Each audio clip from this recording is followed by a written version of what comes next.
la valeur ajoutée et comment l'exploiter. Alors un petit aperçu sur l'après-midi animé par SCS, donc avec une table ronde sur la donnée, la valeur de la donnée dans l'industrie, où se trouve la valeur ajoutée et comment l'exploiter, avec 4 intervenants qui sont à mes côtés. Donc Didier Champeau, responsable clientèle de Schneider Electric, Didier Tollet, CEO président de Arclan, Olivier Guilbault, CEO de Ineosense, et Michel Benoît, cofondateur et CEO de Hayway.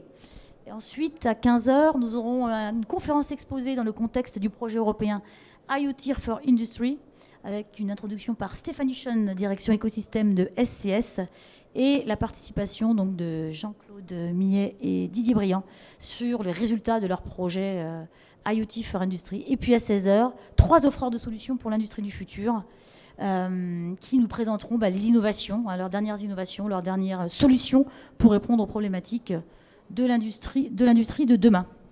Voilà, on va commencer sans tarder par la table ronde.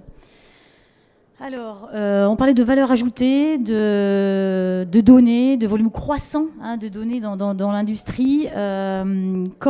Quelle notion de valeur ajoutée dans l'industrie vous donneriez, chacun d'entre vous? Et peut-être présentez-vous peut-être de manière peut-être plus détaillée, et puis après votre définition de la valeur dans la donnée dans l'industrie pour partager avec le peu de participants qu'on a. Merci Fabienne. Donc je vais me présenter, Didier Champeau. Je fais partie du groupe Schneider Electric. Je suis dans l'équipe commerciale et mon rôle dans cette équipe commerciale, c'est d'expliquer aux clients qu'aujourd'hui Schneider Electric n'est pas seulement l'acteur historique connu pour fournir du matériel de distribution électrique, des transfos, des cellules ou du matériel d'automatisme, mais que nous avons pris le virage de la transformation numérique, des objets connectés, de la valorisation de la donnée, on en parlera, pour nos propres besoins dans un premier temps, puisque nous avons des usines de par le monde, rien qu'en France nous en avons une quarantaine, et que ces usines elles se doivent d'être optimisées, efficaces, et pour ça on va utiliser la donnée sur différents plans. Voilà, donc j'explique que pour nos propres besoins, on a pris il y a 5-6 ans le virage de la transformation digitale, et que ces solutions qu'on a mis en place, pour certaines d'entre elles, on les propose à nos clients. Voilà. Je vais laisser la parole donc à Didier Tollet. Merci Didier Tollet. Donc nous on est une PME Arclan. Et nos métiers, en fait, on a 2 métiers. Un qui est la diffusion d'alerte, donc de l'acquisition de la donnée, à l'usage en scénario d'alerte. Et le deuxième qui est l'analyse vidéo. Et c'est dans ces 2 aspects que je vais partager avec vous comment ces données sont utilisées ou comment elles peuvent être utilisées dès à présent. Oui, bonjour, donc Olivier Guilbault, je suis le fondateur d'Ineosense, une société spécialisée en microélectronique et qui conçoit des objets connectés, donc qui est à l'origine de la donnée, on va dire, parce qu'on essaie d'aller chercher des données stratégiques et névralgiques pour les organisations industrielles, quelles qu'elles soient, avec 3 métiers, tout ce qui est mobilité, donc asset tracking, tout ce qui est sécurisation des process et tout ce qui est maintenance prédictive, qui sont les 3 grands axes métiers sur lesquels on essaie de collecter les bonnes données pour apporter les meilleurs services dans les différentes industries, que ce soit automobile, aéronautique ou toute autre organisation manufacturière. Michel Benoît, je suis cofondateur et président d'une société qui s'appelle Hayway. On est des experts IA et on s'est donné pour mission d'aider tout le monde à intégrer l'IA sans risque dans leurs process et dans leurs produits. Et donc la donnée, et surtout la donnée industrielle, nous intéresse parce qu'en fait, au-delà de sa première signification, il y a une vérité cachée dans les données quand elles sont en masse et en groupe. Et cette vérité cachée révèle la réalité de la chose qu'elle représente qu'on ne voit pas d'habitude. Et donc, à travers le machine learning et l'IA, eh bien, effectivement, la donnée prend une valeur qu'on ne connaissait pas et qui devient, qui va peut-être devenir plus fondamentale que la donnée elle-même, d'ailleurs, à savoir.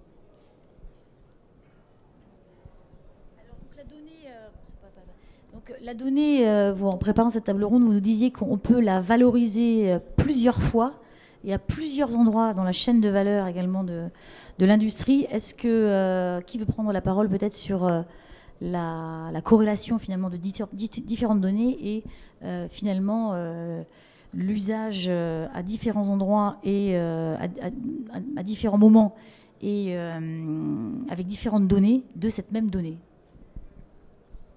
Alors, effectivement, je vais prendre des cas d'usage dans le monde industriel de la data, qui au départ, la data, c'est une information binaire, hein, c'est un capteur de position qui va donner une information 1-0 ou une information de température. Et cette data, elle va se transformer en information utile une fois qu'on va lui affecter effectivement de la valeur. Donc si je prends le cas par exemple d'une information basique, capteur de présence par exemple, dans un bâtiment comme celui-ci ou dans une salle de réunion, le capteur de présence fournit une information 1-0, il va nous permettre de savoir combien il y a de personnes de présentes. Donc la première information utile, c'est le nombre de personnes de présentes pour par exemple piloter un système local de climatisation ou de chauffage. Quand on est 3 personnes ou quand on est 10 personnes dans une même pièce, le chauffage à 20 degrés va être piloté de façon différente parce qu'on dégage tous une calorie différente. Et cumulé, ça ne fait pas pareil. Donc ça, c'est l'usage de l'information au plus près du process, qu'on appelle dans le edge, au niveau du contrôle local. Cette même information présence, par exemple, eh bien, vous pouvez l'utiliser, par exemple, le directeur de site va pouvoir l'utiliser dans un deuxième cas d'usage pour pouvoir connaître à la fin de l'année la fréquentation de ces pièces et pouvoir évaluer que dans une pièce de 20 personnes, en moyenne, il y a 7 ou 8 personnes. Et il va pouvoir comme ça redimensionner son bâtiment, réaffecter les salles, les couper en deux ou les rendre modulaires de façon à avoir un usage différent de ces pièces.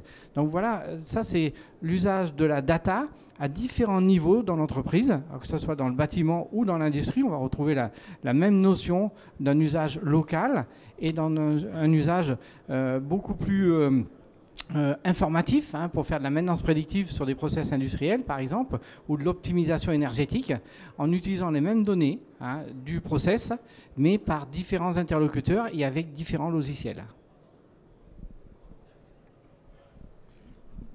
Donc moi, je vais parler un peu de la partie acquisition de données d'équipements industriels. On voit qu'aujourd'hui, des équipements aujourd'hui nous on supervise avec nos solutions, au départ, c'est des supervisions de fonctionnement et d'alerte s'ils ne sont plus fonctionnels. Et de plus en plus, on capte de plus en plus de données, donc température, fonctionnement, tour minute, vibration, etc., qui permettent de donner des informations de fonctionnement et de maintenance curative, préventive. Et ce qu'on voit, c'est que cette donnée, elle est encore plus utilisée ensuite pour en déduire des modèles et rentrer sur de la maintenance préventive. Donc tout ça, c'est en fait une donnée à la base qui fait que la multiplication des données, la multiplication de l'analyse de ces données donne des fonctionnalités différentes. Oui, alors effectivement, je pense qu'il y a toute une chaîne de valeur dans la création de la donnée en elle-même et son traitement. Nous, on est au niveau du premier étage de la fusée, on va dire, parce qu'on crée la donnée, on va chercher de la donnée avec des capteurs autonomes qui sont dispatchés dans l'industrie. Et par expérience, je pense qu'il faut déjà essayer de valoriser le capteur et sa fonction première en tant que tel. Parce que imaginez pouvoir déployer des capteurs en masse sur la corrélation de données au global, c'est compliqué à justifier auprès des décideurs. Donc déjà, trouvons des cas d'usage sur lesquels la valeur première a déjà été créée par la donnée qu'on collecte à l'initiale. Donc un use case, alors plus ou moins complet ou pas, mais qui permet d'avoir en soi une création de valeur justifiant un ROI, un retour sur investissement. Parce que par expérience, justifier qu'en globalisant toutes les données qu'on va collecter, on va pouvoir créer un autre niveau de valeur ajoutée, c'est vrai. Mais c'est du bonus, c'est la cerise sur le gâteau. Donc ça, il ne faut pas l'oublier. Il faut déjà que le capteur en lui-même qu'on déploie crée une première valeur suffisamment importante pour justifier l'investissement. Déjà, donc, et là on voit qu'on peut créer un premier niveau de données parce qu'un capteur température seul, c'est une information, mais souvent on s'aperçoit qu'en combinant différents types de valeurs, température plus présence, plus hygrométrie ou lumière, on a fait typiquement un capteur de présence pour les centres commerciaux où on a fait lumière, bruit, température. Ce sont des critères de qualité d'accueil qui font que les gens vont rester plus ou moins longtemps dans les centres commerciaux et donc dépenser plus. Et en soi, cette donnée-là, qui comporte 3 données en fait, était déjà suffisamment importante et significative pour créer une première valeur de déploiement. certes, derrière, on en peut en découler tout un tas d'autres services, qui est le taux d'occupation, qui est le niveau sonore, l'ajustement effectivement et le réglage des acoustiques et potentiellement. Donc c'est des valeurs à plusieurs niveaux, mais déjà pensons à la première donnée qui doit être suffisante en elle-même. Voilà. Je confirme. Hein, moi, j'essaye de faire un peu la magie autour de la donnée, mais le but final n'est pas la magie. Le but final, c'est la donnée, et surtout dans la donnée industrielle, il faut que la donnée serve par elle-même. Et il se trouve qu'après, cette donnée, elle peut faire comprendre une réalité auquel on n'a pas accès, et on n'a pas accès avec des modèles classiques.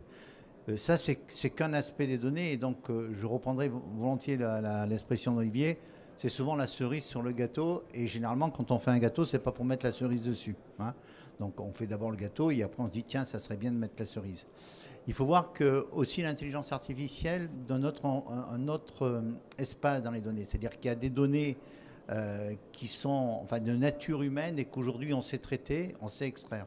Bon, l'exemple le plus simple, c'est la vision. On a toujours fait des caméras. Hein. Maintenant, étant donné qu'on sait analyser l'image dans la caméra, ça donne une puissance beaucoup plus grande. Hein. Moi, j'ai un exemple un petit peu idiot. Hein. On a fait une proposition pour faire une machine qui permettait de mettre des choux sur une machine qui traitait le chou. On peut mettre une caméra, mais pour comprendre quelle est la position du chou, aujourd'hui, en faisant uniquement des algorithmes de vision, on ne sait pas trop le faire. Hein. Et par contre, on peut le faire en intelligence artificielle, en machine learning. On peut comprendre comment un chou, un peu la même manière qu'un homme, et on peut le retourner de la bonne manière. Hein. Et c'est pareil, ça, pour tout ce qui est le son. Hein. Tout ce qui est, alors, la langue aussi. Hein. Mais quand on prend et quand on enregistre quelque chose, passer du son à l'information, à la compréhension. Donc ça va intervenir, par exemple, dans tout ce qui est les commandes industrielles, où il y a des opérateurs qui n'ont pas la possibilité de taper sur un clavier. Hein. Ça va être une source d'information qui va aussi enrichir la donnée. Donc autour de l'intelligence artificielle, il faut voir qu'il y a deux aspects. Il y a la compréhension d'une donnée humaine qu'on va transformer en donnée et qui, au départ, n'a pas la caractéristique d'une donnée, hein, puisque, au moins, pas la caractéristique d'une information. On va transformer une donnée en information. Hein, et de l'autre côté, une information à qui on va faire dire plus de choses hein, que pourquoi elle était faite. Merci beaucoup. Effectivement, on rejoint aussi ce que tu disais, Michel, c'est que l'apprentissage machine met en œuvre des mécanismes d'apprentissage que l'être humain ne fait pas, et d'où effectivement la valeur ajoutée également dans ces algorithmes de machine learning également, qui permettent d'avoir des résultats que l'homme ne pourrait pas avoir. Alors, qui dit aussi masse de données industrielles, volume de données croissant, communication nombreuse, communication nombreuse entre systèmes communicants en tout cas, dit aussi éventuellement piratage ou cybersécurité, faille de sécurité accrue. Donc est-ce que vous avez expérimenté aussi finalement avec ce volume croissant de données industrielles dans une usine, au sein d'usines ou au sein de différentes usines finalement aussi, des failles de sécurité ou des solutions de sécurité qu'il faut implémenter pour pallier ce problème? Alors effectivement, la cybersécurité pour un industriel, c'est aujourd'hui très important. C'est vraiment, quand on interroge un directeur de site, il y a le premier aspect qui l'empêche de dormir, entre guillemets, c'est l'aspect sécurité des biens et des personnes, ou des personnes d'abord et des biens après, j'espère. Et la cybersécurité, donc la protection des données, est devenue quelque chose de primordial. On parle aujourd'hui de la data sur des sites de production qui ne sont pas forcément des sites neufs. Hein, ça peut être des sites avec un parc d'équipements installés. Donc quand vous avez des automates, des robots qui ont été installés il y a 10 ans, 15 ans, 20 ans, il n'y avait pas encore cette notion de cybersécurité. Donc aujourd'hui, on récupère de la donnée de ces équipements, hein, et il va falloir, pour pouvoir la traiter, les envoyer sur des systèmes dans le cloud pour une partie d'entre eux, puisqu'on va corréler des bases de production avec d'autres bases, et c'est là où la donnée va avoir vraiment du sens. Et lorsqu'on transfère ces données, effectivement, il faut la protéger. Donc aujourd'hui, la cybersécurité, elle va de pair avec la gestion des données, il faut absolument mettre en place des systèmes. Donc, dans nos usines, effectivement, aujourd'hui, on a mis en place donc, toute une politique de cybersécurité avec des experts dans cette notion-là, qui viennent soit du monde informatique, soit du monde process, et qui vont pouvoir environner les outils de communication, les réseaux de communication, avec toutes les protections nécessaires pour éviter des attaques et des pertes de production comme on a pu voir ces dernières années ou entendre parler sur certains sites. Voilà. Donc ça, c'est un travail quotidien parce que la cybersécurité, elle évolue. Hein. Il faut être vraiment dans une dynamique de maintien en condition de cybersécurité, les équipements, hein, même si on n'est pas opérateur d'importance vitale, pour une entreprise, protéger ses données est quelque chose d'indispensable. Oui, je ne vais pas rajouter beaucoup. Je pense qu'aujourd'hui, on ne se pose plus la question. En fait, quand on crée une solution qui est connectée avec des éléments connectés, security by design, privacy by design, sont deux éléments qu'on doit tous avoir en tête et que les fournisseurs de solutions, je pense, ont bien en tête à proposer. Mais il faut être vigilant. Puisque la fuite de données, elle peut être problématique de manière sécuritaire. On a dit que la donnée avait une valeur, donc après, si cette valeur, elle est forcément susceptible d'être attaquée, et donc il faut en prendre soin. Effectivement, je dirais que c'est une question toujours posée par les utilisateurs de systèmes connectés et de créant de la data un peu sensible. Par contre, il faut savoir aussi, là encore une fois, progresser avec la maturité du projet. Parce que vouloir mettre en place toute une chaîne de sécurité dès le départ, c'est souvent un peu lourd et ça freine énormément le process de déploiement. Donc il faut effectivement, dès le design, l'anticiper à tous les étages de la chaîne de collecte de la donnée, que ce soit de la création via le capteur jusqu'au stockage sur les serveurs et les systèmes d'exploitation.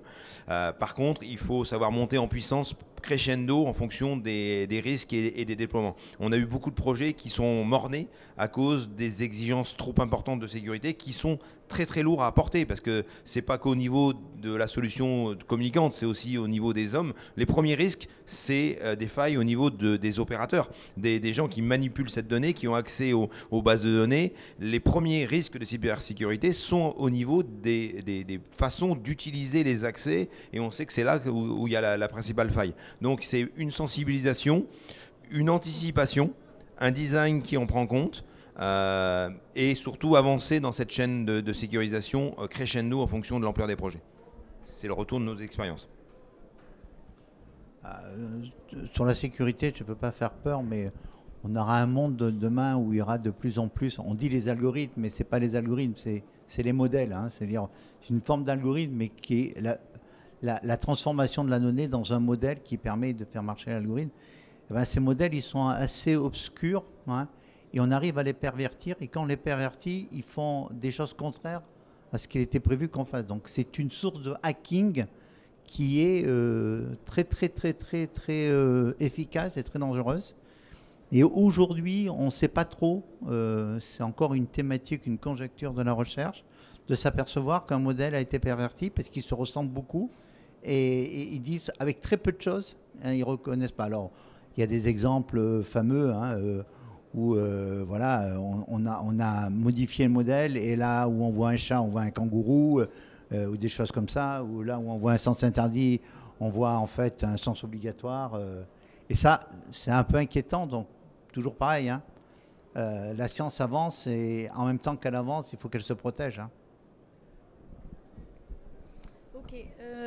On avait aussi mentionné un sujet dont on entend beaucoup parler aussi en ce moment par rapport toujours pareil, au volume croissant de données et finalement la nécessité parfois de corréler différentes données et donc de collecter ces données à différents niveaux et peut-être de centraliser toutes ces données pour les corréler correctement et les interpréter pour avoir une nouvelle information.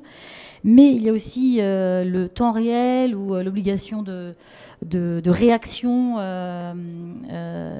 qui exige parfois une rapidité d'action, qui exige aussi parfois un traitement de ces données plus local, plus immédiat, donc plutôt dans le edge pour qu'une décision par exemple soit prise plus rapidement.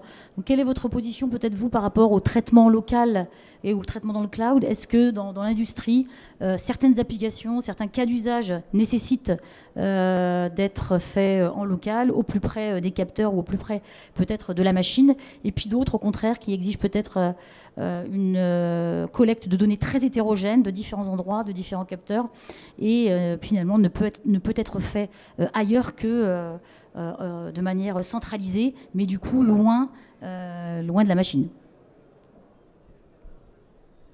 Alors, je vais prendre deux cas d'usage, effectivement, puisque chez Schneider Electric, on a fait comme beaucoup d'industriels, on a fait des POC, donc avec nos solutions ou avec des solutions tierces.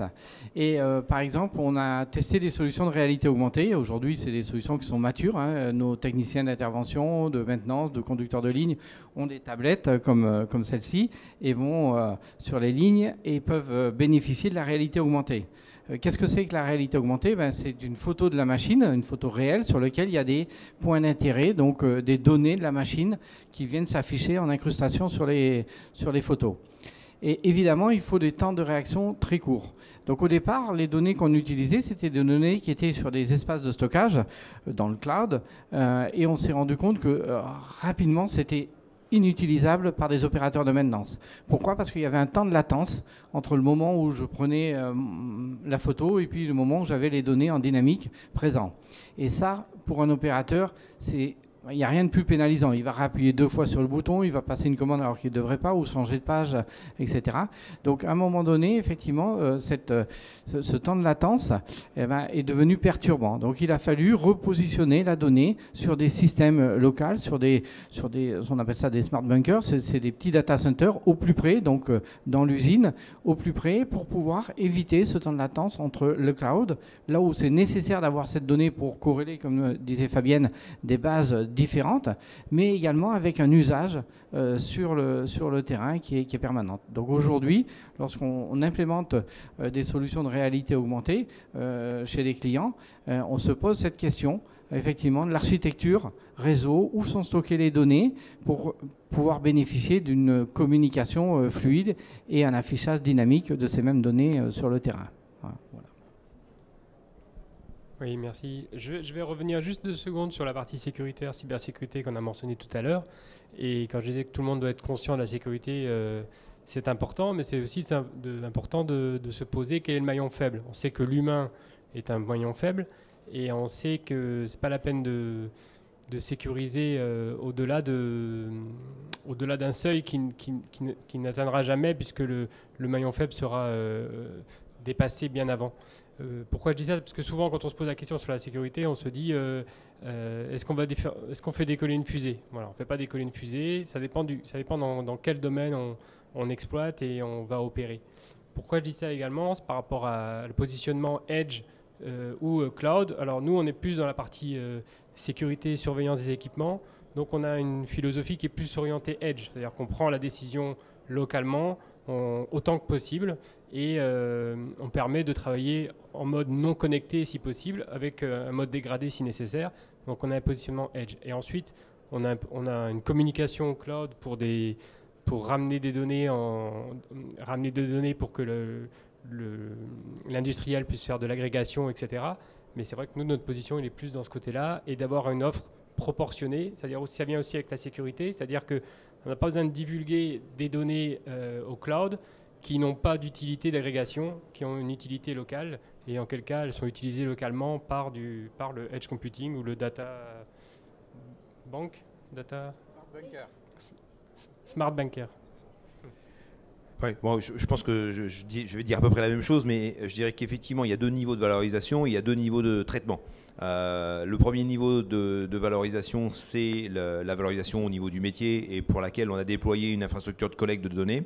Donc ça doit être traité au plus proche du process, on va dire, donc souvent localement, même si ça peut être sur des serveurs un peu plus loin, on va dire que ça doit être réactif et traité à l'instant T vis-à-vis d'une problématique de process qui a été identifiée à l'origine. Vient ensuite effectivement l'ouverture de la donnée à un monde plus large pour faire un traitement de corrélation et une survalorisation de la donnée avec une association avec d'autres informations qui viennent d'ailleurs, d'autres usines ou d'autres traitements dans un process parallèle. Et là, c'est plus dans le cloud parce que là, il y a nécessité d'interagir avec d'autres systèmes qui ont collecté sur d'autres process dans d'autres environnements. Voilà, donc c'est comme ça qu'on voit les choses quand on déploie nos systèmes. Edge au cloud, moi j'ai pas trop d'opinion, mais je suis un peu fasciné par les demandes parce que aujourd'hui en Edge on a des puissances de calcul, on peut mettre les modèles IA. Nous on a fait un système qui permet de faire de la réalité augmentée et c'est fait dans le téléphone avec des modèles de vision donc qui permet de voir les choses. Donc on sait que c'est possible, mais je suis aussi bluffé quand je vois OK Google où tout est fait dans le cloud et vous avez la compréhension de votre parole immédiate. Alors, ils n'ont qu'un seul modèle, ils n'ont pas besoin de le diffuser. Donc, je ne sais pas où va être le débat, hein, et je pense qu'il y a des tas de raisons. Il n'y a pas que des raisons de sécurité, il n'y a pas de raisons de collecte aussi de données. Il y a des raisons pourquoi Google n'envoie pas son modèle sur les téléphones, peut-être parce qu'il est trop gros, ou parce qu'il veut peut-être récupérer toutes vos données. Hein, mais voilà, donc je pense que les deux mondes sont... Je ne pense pas qu'il y ait des bonnes ou des mauvaises raisons pour aller dans les deux mondes. Les deux mondes sont très très forts du point de vue puissance. Et comme on va avoir des débits encore beaucoup plus gros avec la 5G, je ne suis même pas sûr que la raison de l'embouteillage des réseaux puisse même se justifier. Donc voilà, c'est deux mondes concurrentiels. Pas grand-chose à dire à part ça. Merci. Alors donc on voit que l'or noir c'est la donnée, la valeur est vraiment dans la donnée. Donc effectivement la collecte de la donnée est une pièce majeure pour en tirer de la valeur. Et on voit des nouveaux business models qui apparaissent chez certains industriels notamment, qui finalement vendent leur base de données, hein, vendent leurs données à d'autres industriels, parfois concurrents d'ailleurs, ou prestataires. Est-ce que vous avez expérimenté ça ou qu'est-ce que vous en pensez ? Alors, effectivement, aujourd'hui, la donnée elle sert, par exemple, quand on parle de maintenance préventive ou prédictive, ça permet quelque part de donner à un opérateur de production une meilleure utilisation de son processus, son équipement, hein, d'optimiser pour éviter que la panne tombe au mauvais moment. Donc ça a un intérêt évident, hein, financier évident pour un industriel, au point où certains industriels se disent que si je prends une machine, par exemple, qui a été fabriquée par un constructeur de machines, le constructeur de machines connaît bien sa machine, mais quoi de plus intéressant de récupérer 1 année ou 2 années de production de cette machine pour pouvoir l'améliorer, la rendre plus compétitive. Et donc, quelque part, vous imaginez l'intérêt de vendre ces données donc, à un constructeur de machines pour qu'il puisse se différencier de son concurrent et être dans un processus d'optimisation ou de rentabilité de sa machine.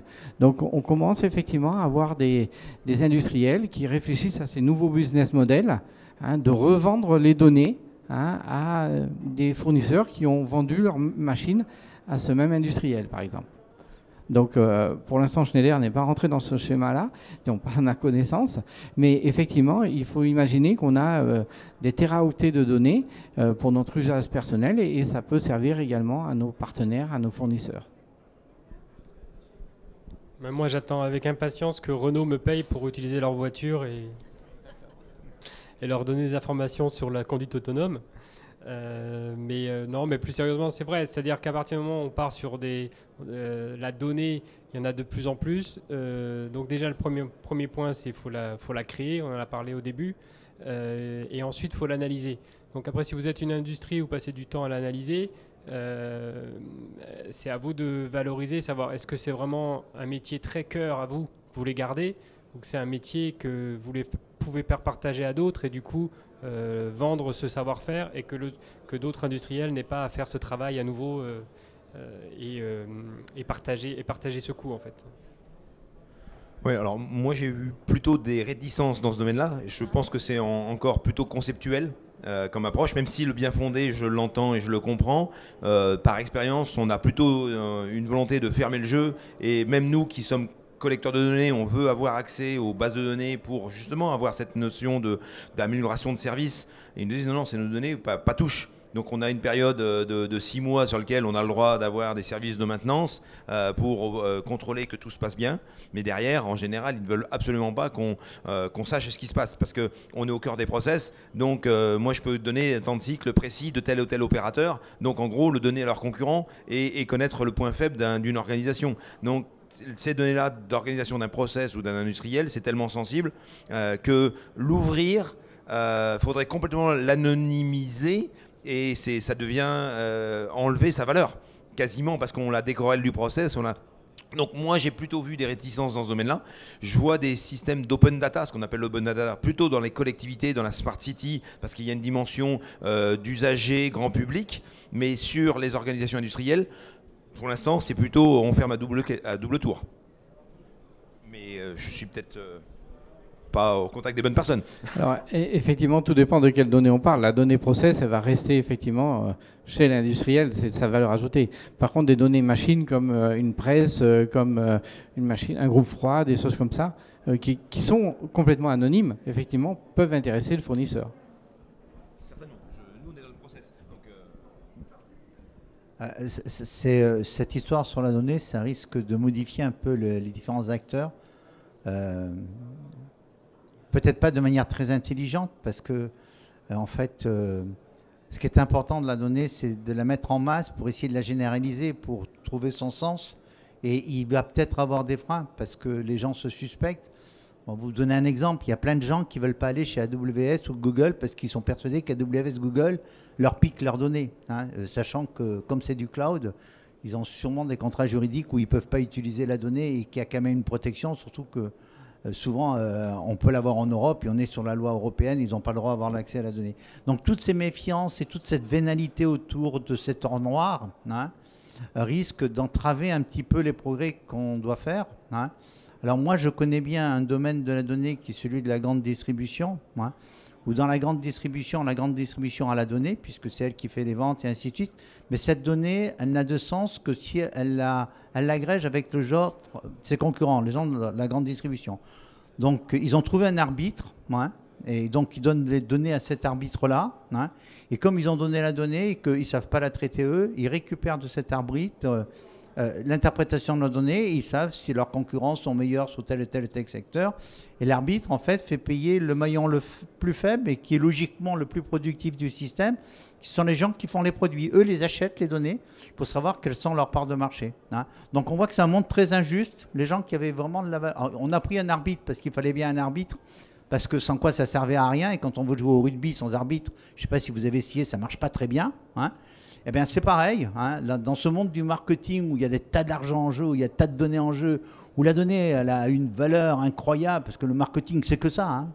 C'est que ça. Hein. Eh bien, on a trouvé un arbitre, et l'arbitre, hein, ben, il fait gagner ceux qui ne devraient pas gagner. Hein. Mais bon, c'est le monde tel qu'il est, et autour du marketing, le monde s'est résolu comme ça parce que c'était nécessaire. On peut espérer que dans des données plus vitales comme la santé ou même l'industrie, hein, que ce n'est pas forcément des données qui vont plus dans le sens de la science, savoir comment une machine marche et ainsi de suite, on devrait penser que cette donnée, on devrait la redonner à la personne qui fait la machine.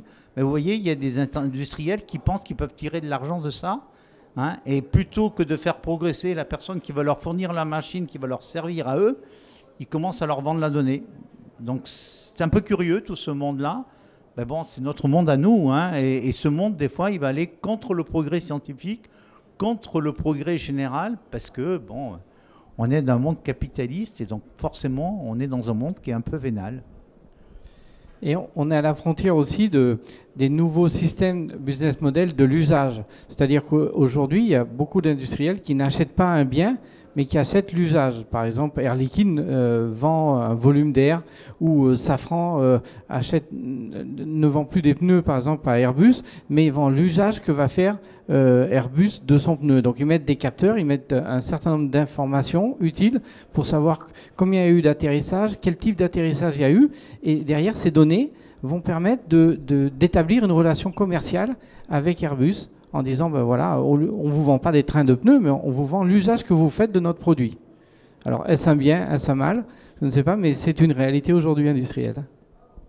Dans ce cas, c'est un bien. Effectivement, dans l'industriel qui arrive derrière, un autre industriel qui a expérimenté le fonctionnement d'une machine, qui a essuyé les plâtres avec des pannes, avec tel niveau de contrainte, tel niveau de température, tel niveau de stress, etc. Effectivement, l'autre industriel, le futur industriel pourrait effectivement être content finalement de bénéficier des données sur les aléas de cette machine et puis finalement avoir une usine peut-être plus productive et plus efficiente. Et ne pas passer par là où le premier s'est cassé les dents. Mais bon. Pour conclure, on arrive vers la fin. On parle beaucoup d'intelligence artificielle, d'algorithmes, de machine learning. On en parle énormément. Alors, est-ce que le monde industriel attend l'intelligence artificielle ou est-ce l'inverse? Est-ce que l'intelligence artificielle sera une véritable révolution quand elle va remplacer l'être humain, l'opérateur, ou pas? Quel est votre avis là-dessus, peut-être pour conclure, et puis chacun de vous aussi, votre petit mot avant de...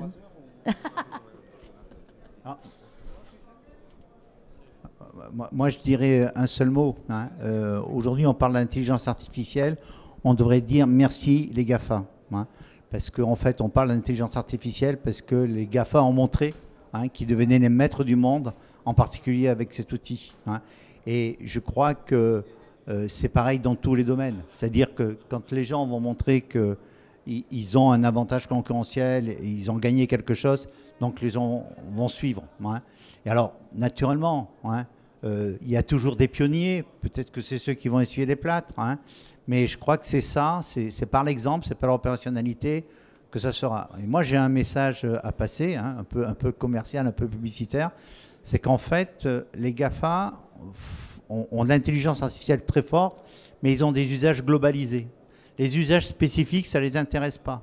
Et comme ils sont malins, ils ont donné plein de ressources qui permettent de faire facilement de l'intelligence artificielle.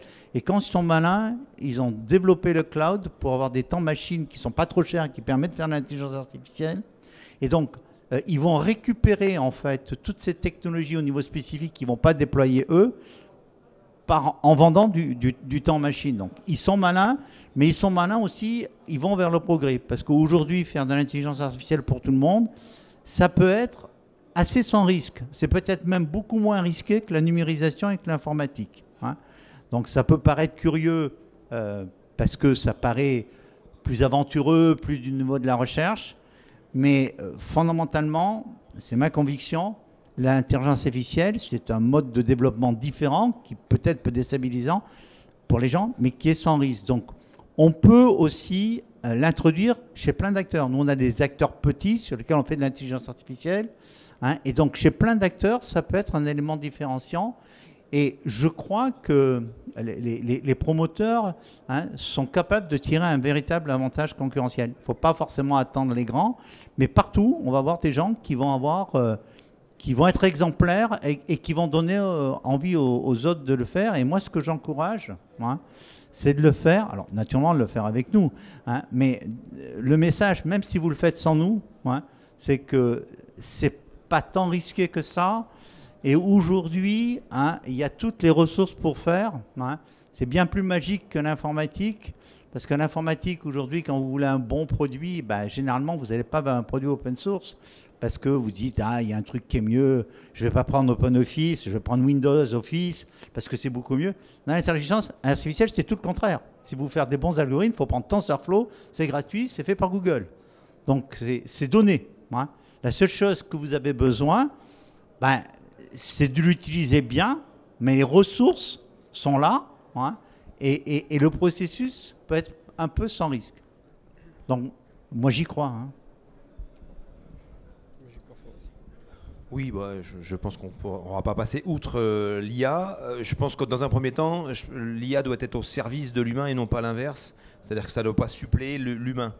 Je pense que c'est des critères d'aide à la décision essentiellement pour accompagner les process. Je parle de l'industrie, après il y a d'autres domaines, mais au niveau industriel, je vois beaucoup de débouchés pour de l'aide à la décision.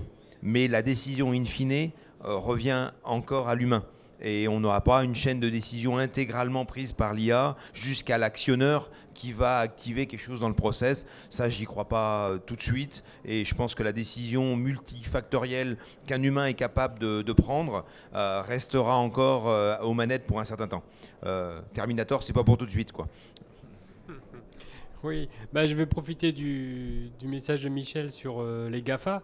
On a parlé de la valeur de la donnée, et je pense que les GAFA, s'ils sont aussi forts, c'est que la donnée, on l'a toute donnée. C'est-à-dire qu'il y a 3, 4, 5 ans, vous regardiez Google Traduction, c'était une catastrophe.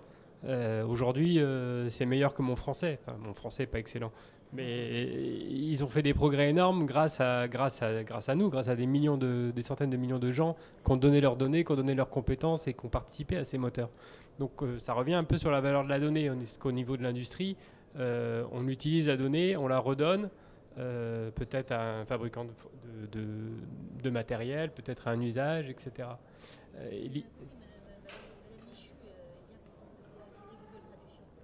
Et d'un côté, Madame Michu, elle est bien contente d'utiliser Google Traduction, tout à fait.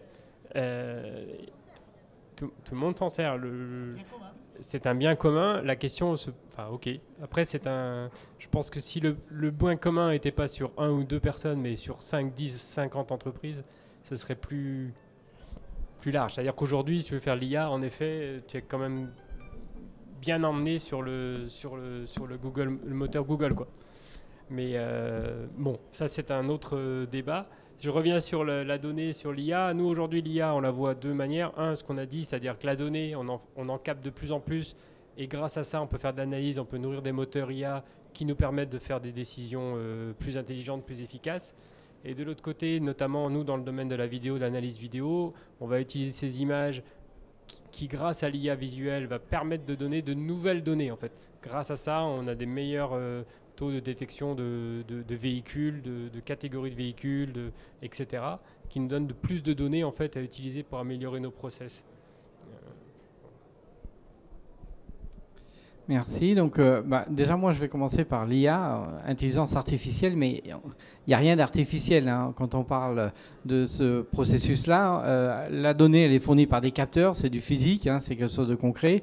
Les algorithmes tournent sur des ordinateurs, c'est aussi du physique. Donc, il n'y a rien d'artificiel. Par contre, c'est vrai qu'aujourd'hui, appliqué dans l'industrie, dans le monde que je connais, et pour nos usages chez Schneider Electric, c'est vraiment de l'aide qu'on apporte aux opérateurs de production. Je vais prendre l'usage qu'on fait au Vaudreuil, par exemple, de l'IA pour de la maintenance prédictive sur une machine, une bobineuse. Donc cette machine, lorsqu'elle tombe en panne, c'est critique parce qu'elle est dans le process, directement dans le flux du process. Et donc on a mis en place tout un système pour pouvoir analyser la machine, donc avec un logiciel qui a fait du machine learning, qui a appris l'ensemble des modèles et qui va nous permettre de comparer en temps réel les données de production et le jumeau numérique qui a été créé à partir du machine learning, ce qu'expliquait tout à l'heure Michel. Voilà. Et cette IA, en fait, elle va fournir de la donnée à l'opérateur de production en lui disant, ben voilà, avec les caractéristiques des capteurs, à tout moment, elle va lui dire, tu as 4 ou 5 heures de bon fonctionnement garanti, au-delà duquel la broche 2 elle présente des signes de défaillance. Mais le système fournit à l'opérateur cette information du temps de bon fonctionnement. Et c'est l'opérateur qui prend la décision, soit d'arrêter la broche numéro 2 parce qu'elle est défaillante, soit de dire, ben, de toute façon, je fais un changement de lot dans 2 heures et donc pas de problème, je peux produire avec la même qualité de production pendant 2 heures et je préviens le gars de maintenance pour qu'il change le moteur pendant que je fais mon changement de lot de production. Donc voilà, l'IA sert concrètement à fournir de l'information à des opérateurs de production qui, face à toutes les technologies qui arrivent dans les ateliers, ne peuvent pas être des experts en automatisme, en informatique, en électronique, etc. Donc l'IA sert effectivement à fournir de l'intelligence, de l'information à des opérateurs de production ou à des chefs de ligne. C'est comme pour la réalité augmentée, c'est pour moi une intelligence augmentée. Donc on fournit de l'information à un opérateur qui, au dernier lieu, prend la décision en fonction effectivement de son historique, de son passé et de son métier. Voilà. Merci beaucoup pour votre participation. Donc finalement, on voit que l'intelligence dans le monde artificiel arrive effectivement après l'IoT et la digitalisation du métier, des processus dans l'industrie. Mais on voit aussi quand même que ces modèles de machine learning ou ces modèles analytiques permettent quand même de renforcer une compréhension humaine déjà existante. Donc on voit que c'est quand même bien complémentaire. Donc on va finir là-dessus et puis vous applaudir.